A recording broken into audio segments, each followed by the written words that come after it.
Hello everyone, my name's Crispy Pro. Welcome back to the Crispy Pro channel where we talk Doctor Who and things. Today is the much anticipated sequel to my video, The Worst Episodes of Doctor Who, where I looked at the lowest rated episodes on IMDb. And this one is the opposite, because we got the 10 highest rated, oh yeah. And I put them up here for some strange reason. Here's a time lapse.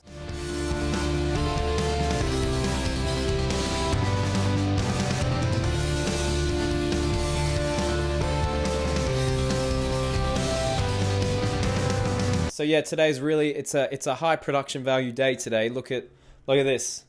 Look at that nonsense. But before we find out what the top 10 Doctor Who episodes on IMDb are, why don't you consider subscribing? We make Doctor Who videos every week. And if we hit 20,000 soon, I'll get a Doctor Who tattoo of your choice, because that's just how we do. Okie dokie, so we're gonna do this Dance Mum style. We're gonna take off the thing. Coming in at number 10 is... Damn it. I don't think this is gonna work.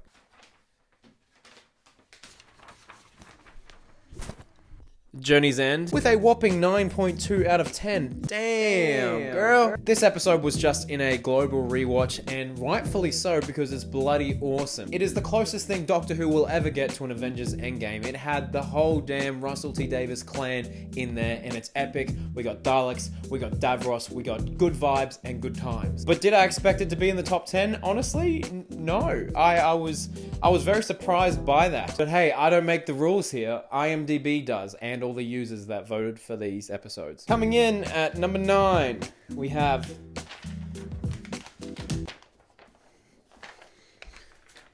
World Enough and Time, and I drew a little clock. Coming in at also 9.2 out of 10. Did I expect this to be in here? Nuh-uh. This episode is probably the strongest of Series 10. It had so much going for it. It had the John Sim reveal back. It had Bill Potts being turned into a Cyberman. It had Capaldi at his peak, at his very best. It is just a good time and a great time all around, I'd say. Coming in at number 8, if I can... The Girl in the Fireplace with a 9.3 out of 10, and I drew a little fireplace and I signed it, so that's pretty fun. This episode, The Girl in the Fireplace, I genuinely did not expect to be here. Whilst I really do enjoy it and I think it's very stylistic, I don't know, I wouldn't have given it a 9.3 out of 10. I would have given it maybe an 8 out of 10, maybe 8.5 if I'm being generous. But it is a really cool story and like a heartfelt story. Like, it's got a lot of heart to it, and you know, seeing that bit at the end when the Doctor's too late, you know, what's her name, Marie Antoinette is dead. That's not great. That's a very sad scene. Is that her name? I think so. I would have expected this one to be maybe like a top 30 episode, not a top 10, but I mean, like, credit to it. Well done, Girl in the Fireplace. Alrighty, number 7. Can you guess what it is? Because I honestly can't remember.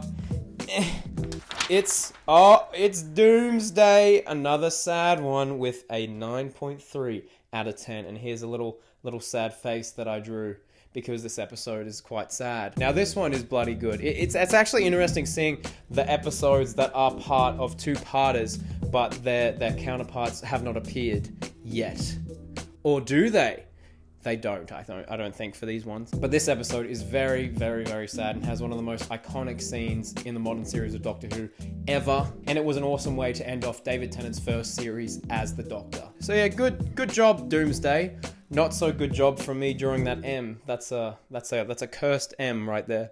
Numero 6, we have Vincent and the Doctor with a 9.3 out of 10, and it is also sad. Now, this one I fully expected to be in the top 10 episodes, because it is just a masterpiece. This one was also part of the global rewatches recently, and you know, it had Karen Gillan tweeting, which I didn't expect, because she is a very sought after actress these days, you know, with bloody Jumanji and Avengers and everything she's got going on for her. But yeah, Vincent and the Doctor as a story is just so beautiful, and it has one of the most hauntingly beautiful scenes right at the end of the episode, where they take Vincent to present day to see his own art being admired by many, because they weren't admired by anyone back in the day when he was alive. So it was really touching, and it's kind of a testament to show what Doctor Who can do and what time travel can do for someone. Coming in hot off the press at number 5, we have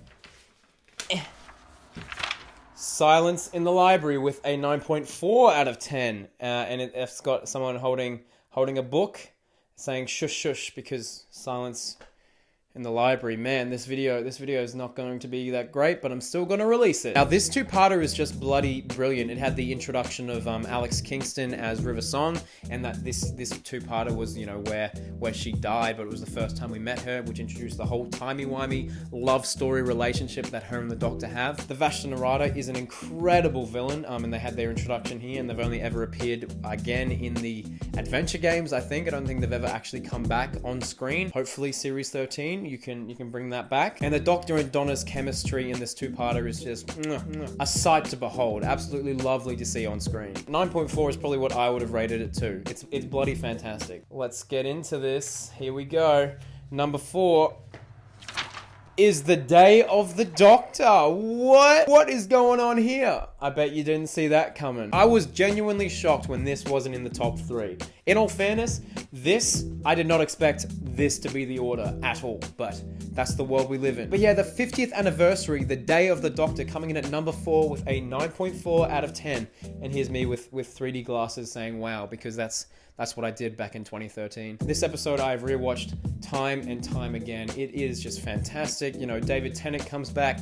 John Hurt is a fantastic war doctor, and the story is just very, very satisfying, very fan servicey, but unbelievable. If you're a fan of Doctor Who and you haven't checked this out, what are you doing? What are you doing with yourself? What are you doing? There is just so much to love about this episode, and it really is a love letter to the fans. I don't even know what else to say about it. It's just Doctor Who refined. Alrighty, top 3. We're gonna do it.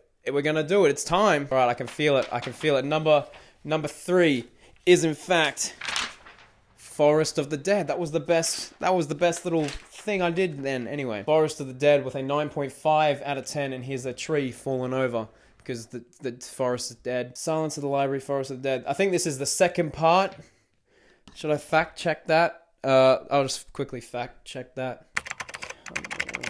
Yes. Okay. So, Forest of the Dead is part 2 to Silence of the Library, and it is bloody good. It does have the demise of River Song. It has some genuinely creepy moments, like Donna's whole sub-story where she basically has a life inside this supercomputer is horrifying to see on screen, but very, very interesting. And it's bloody fantastic. Did not expect it to be here, but it is bloody good. Alrighty, number 2 and number 1. What's gonna happen here? I honestly thought Day of the Doctor would be here, but it's not. At number 2, we have Heaven Sent. 9.6 out of 10, and here's a little envelope with the word heaven written on it. It's a letter being sent to heaven. Heaven Sent. I have described this episode so many times as being like poetry. It is just incredibly crafted and excellently directed. It is just Peter Capaldi at his finest, apart from when I said that he was at his finest before. The episode is solely focused on him and him mourning the death of his companion, Clara Oswald. It's so visually interesting and interesting storytelling-wise. Like, I've never really seen an episode of Doctor Who quite like it before. It is absolutely stunning, and I've rewatched it so many times because I absolutely adore this story.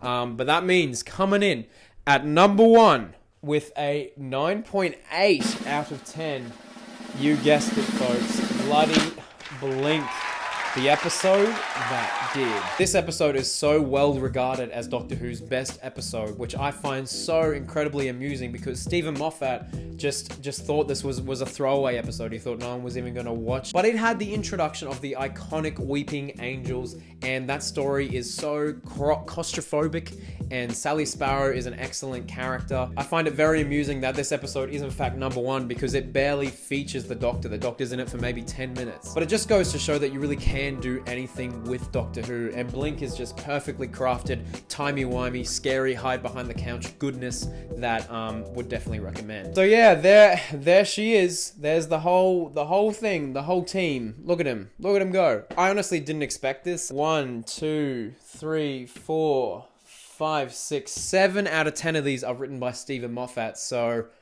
I mean, a lot of people give Moffat hate, but look at that. Look at that nonsense. I'm pretty sure that Vincent and the Doctor is is the only one that wasn't written by a showrunner, even though some of Moffat's weren't during his time being a showrunner, which I find very interesting. So yeah, that's pretty much it. Thank you so much for watching. Please let me know in the comments below what you think deserves to be the best episode of Doctor Who, or just give me your top 10. I don't mind. Just leave them in the comments below, and I'll reply. I'll give them a like. I'll give them a little love tap thing, whatever they are. But yeah, leave them down below. But yeah, thank you so much for watching this very random video. Please give it a like if you enjoyed, and subscribe if you have not already. I really appreciate the momentum we have on this channel at the moment. It is bloody incredible, and I love the interaction I have with you guys. So thank you, thank you, thank you. All right, I'm gonna go and take this off my wall now. Or maybe I'll keep it up. Who knows? Anyway, have a great day. Allons-y! I need to cover the camera because that's what I usually do.